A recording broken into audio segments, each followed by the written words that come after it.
नमस्कार, मैं हूं मनीषा झा। आज तक इस प्रोग्राम में आपका बहुत बहुत स्वागत है। किसी भी शुभ कार्य को करने से पहले सर्वप्रथम गणपति जी का आवाहन क्यों किया जाता है, आइए जानते हैं आचार्य मंगल पांडे जी से। आचार्य जी, आपका बहुत बहुत स्वागत है। आचार्य जी, जब भी हम कोई शुभ कार्य कर रहे होते हैं या कोई पूजा कर रहे होते हैं तो सर्वप्रथम हम गणेश जी का आवाहन करते हैं, ऐसा क्यों होता है? आइए सर्वप्रथम भगवान गणपति का स्मरण करें। हरि ओम गजाननं भूतगणाधिसेवितं कपित्थजम्बो फलचारुभक्षणम् उमासुतं शोकविनाशकारकम् नमामि विघ्नेश्वर पादपङ्कजं नमामि विघ्नेश्वर पादपङ्कजम्।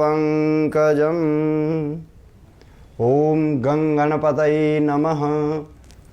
बहुत ही सुंदर सवाल है कि किसी भी शुभ कार्य को करने के पहले भगवान गणपति का ध्यान या आवाहन क्यों किया जाता है।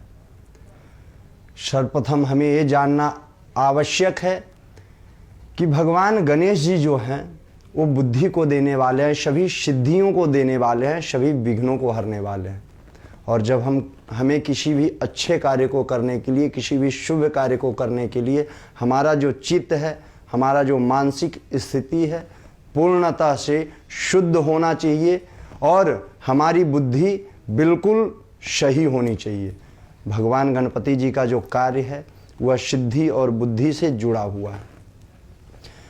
इस कारण से भी भगवान गणपति जी का जो पूजन है, हर एक भगवान गणपति जी का जो ध्यान है, आवाहन है, सभी शुभ कार्य में, सभी पूजन में सर्वप्रथम किया जाता है।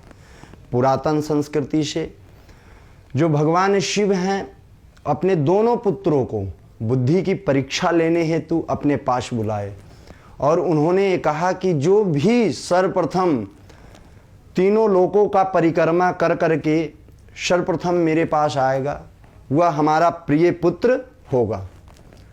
हम सबको ज्ञात है कि भगवान गणेश जी का जो वाहन है वह चूहा है, लेकिन भगवान कार्तिकेय का जो वाहन है वह मोर है। इतना सुनने के पश्चात भगवान कार्तिकेय जी अपने वाहन पे सवार होकर करके तीनों लोकों का परिक्रमा करने के लिए निकल पड़े।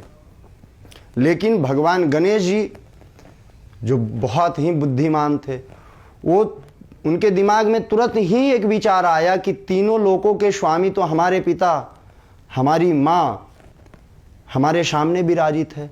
उन्होंने अपने माँ और पिताजी का ही 3 परिक्रमा करने के पश्चात अपने पिताजी की गोद में जा बैठे। इससे भगवान शिव की वह परीक्षा में, बुद्धि की जो परीक्षा थी उसमें भगवान गणपति जी सफल हुए और जब से ही भगवान शिव के प्रिय पुत्र में उनको माना जाने लगा। तब भगवान शिव ने उन्हें यह वर दिया कि जब भी किसी प्रकार का कोई शुभ कार्य हो या किसी भी प्रकार का कोई पूजन हो तो उसमें भगवान गणेश जी का आवाहन, ध्यान या स्मरण सर्वप्रथम किया जाएगा। अगर हमारे जीवन में भी हमारा चित्त, हमारा मानसिक स्थिति से हम परेशान रहते हैं, हमारा चित्त शांत नहीं रहता है, तो हमें भी भगवान गणेश जी की आराधना करनी चाहिए। हमारे बच्चों को अच्छी सद्बुद्धि प्राप्ति हेतु, हमारे बच्चे भी अगर मानसिक तनाव में ना जिए, हम भी अगर मानसिक तनाव में ना जिए, तो ऐसा करने के लिए भगवान गणपति जी का आवाहन, भगवान गणपति जी का स्मरण आपको प्रत्येक दिन करना चाहिए। विशेषतः भगवान गणेश जी को अति प्रसन्न करने के लिए बुधवार के दिन भगवान गणेश जी को हरी घास या दुर्वा अर्पण करना चाहिए। या हरी घास की हम 11 लड़ियों का माला बना ले और माला बनाने के पश्चात भगवान गणेश जी को अर्पण करें।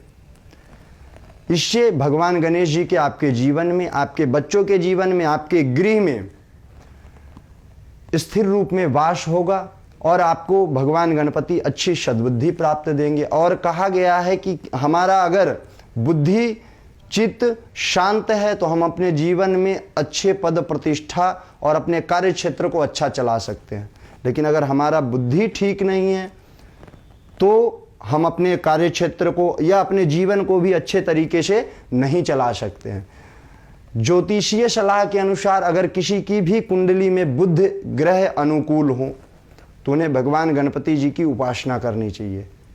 भगवान गणेश जी की उपासना करने मात्र से जो कि बुध ग्रह शुभ होते हैं और बुध ग्रह अच्छे फल प्राप्त देते हैं। हमारे कार्य क्षेत्र में तरक्की के लिए भी हमारी बुद्धि का, चित्त का शांत होना अति आवश्यक है।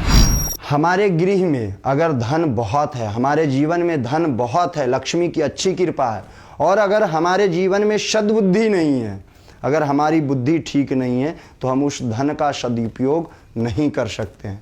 इसलिए किसी भी चीज़ का सदुपयोग करने के लिए हमें हमारे जीवन में भगवान गणेश जी की कृपा होना अति आवश्यक है। भगवान गणपति जीवन के समस्त विघ्नों को हरने वाले होते हैं, समस्त कष्टों को हरने वाले होते हैं। तो इस प्रकार से प्रत्येक पूजन में, प्रत्येक शुभ कार्य में भगवान गणपति का आवाहन, ध्यान या स्मरण सर्वप्रथम किया जाता है। नमस्कार। आचार्य जी, आपका बहुत बहुत शुक्रिया हमारे साथ में जुड़ने के लिए। तो आस्था के इस प्रोग्राम में फिलहाल के लिए इतना ही। आस्था से जुड़ी और भी तमाम जानकारियों के लिए बने रहिए ABN न्यूज़ के साथ। नमस्कार।